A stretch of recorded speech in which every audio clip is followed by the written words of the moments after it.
members, thank you so much, Governor Korane, the governor of Garissa, and all the elected leaders from Garissa, Wajir, and Isiolo. Let me begin, first of all, by very sincerely thanking these leaders. The issues that we are dealing with, and then my colleagues in the security sector as a whole, the issues we are dealing with are not easy. Some of them are very complex. Some of them are of a historical nature. Others may have happened because of things that were not done in the past when they were supposed to be done. So we are faced with a situation where in some cases we are actually doing some painful corrective action. But fortunately for all of us, in some cases, much as some of the decisions we have had to take this morning require a lot of understanding, I'm grateful that we've had very useful discussions. And I thank these leaders because the commitment they have shown to bring about peace on the boundary between their counties is very helpful. But I need to say about 2-3 other points. One is the nature of our country.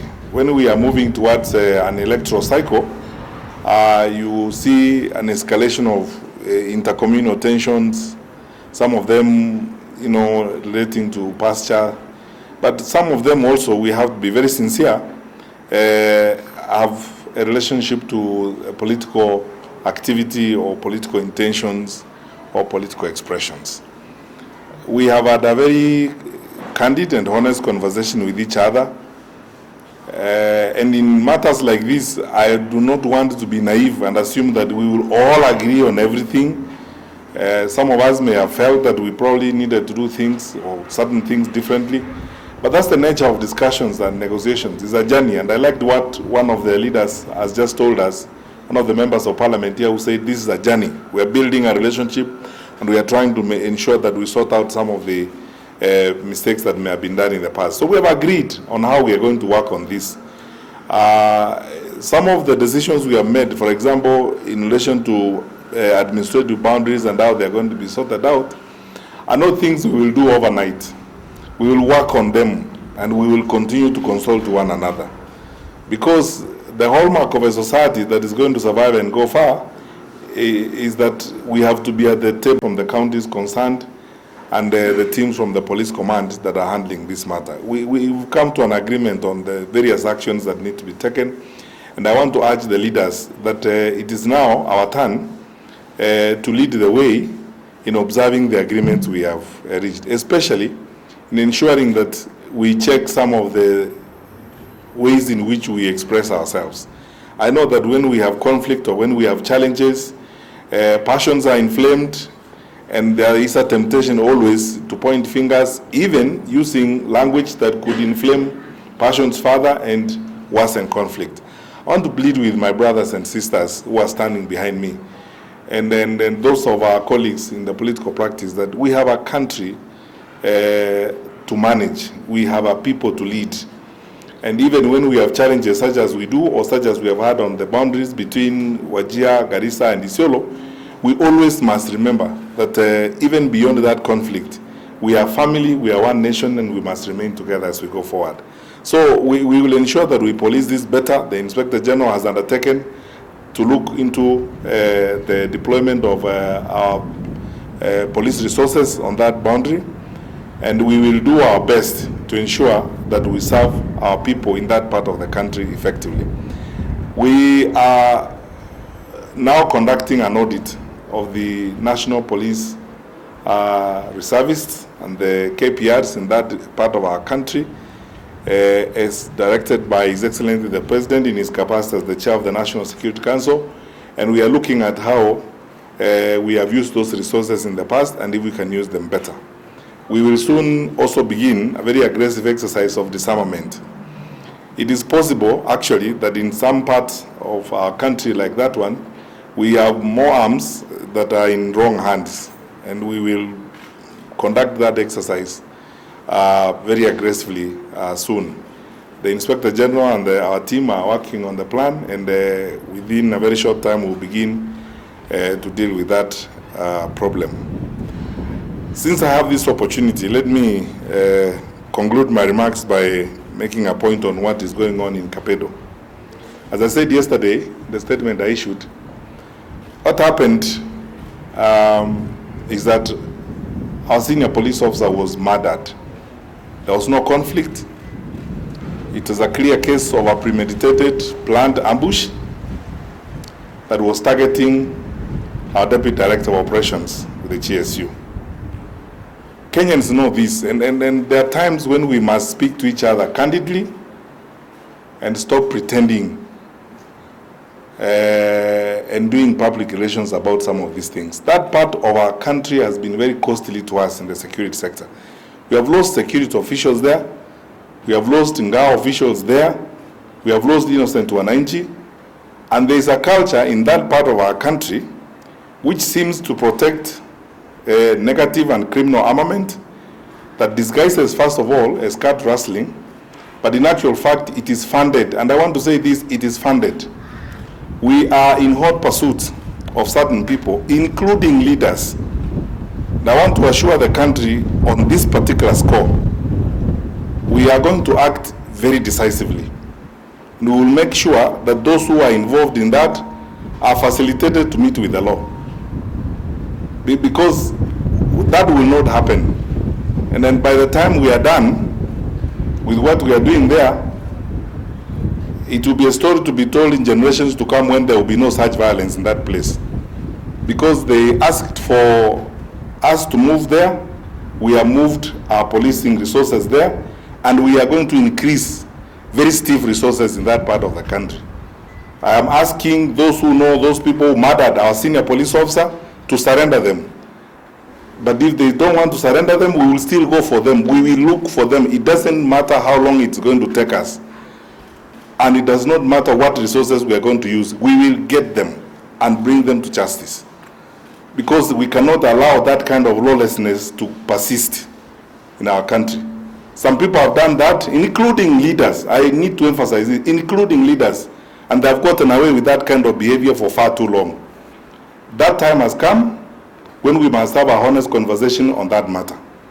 And my colleagues in the security sector know what we have agreed this morning, and we are going to proceed on it. It cannot happen in a free country like this that you murder security officers in that kind of manner, under the guise of cat rustling. We will not accept it. And then we will remain in that part of the country, and we will remain in that operation until we have collected every one of those people who murdered our police officers. Thank you. Radius. The incitement by Radius. I think it's important. Yeah, Governor is reminding me about what we agreed in there. I've raised issues about, in this part of the country, we have some FM stations that we are looking at. I will request shortly my colleague, the Minister for ICT and the Communications Authority of Kenya, we will share the information that we have and the concerns we have. We are a democracy, and Kenya is a democracy. We chose to be a democratic nation by choice. Freedom of expression is our way of life now, but responsibility is also necessary. Some of those FM stations, especially in that northern part of the country, that are spewing hate, and some of them that are advancing anti-peace propaganda, we will not allow them. So before we invoke the Public Order Act, I want to say this. We have the option of doing that, but I will follow the law in the manner in which we are going to do it, by first of all making a request and bringing this to the attention of the Communications Authority of Kenya. We are a fallback position. All I keep saying every day is that in the interest and in the defense of our country, we cannot spare any of the options that we have. So if it comes to a point where we cannot agree and they continue doing that, we will invoke the provisions of the law that allow us to do what we must do in the defense of peace and stability in our country. It's our duty, all of us. None of us, including me as the Minister for Interior, is above the law. We have to obey the law. But we cannot have some of those FM stations on air that are spewing hate and spreading, anti-government propaganda, some of it actually in support of neighboring governments that are in conflict with us. We will not accept that.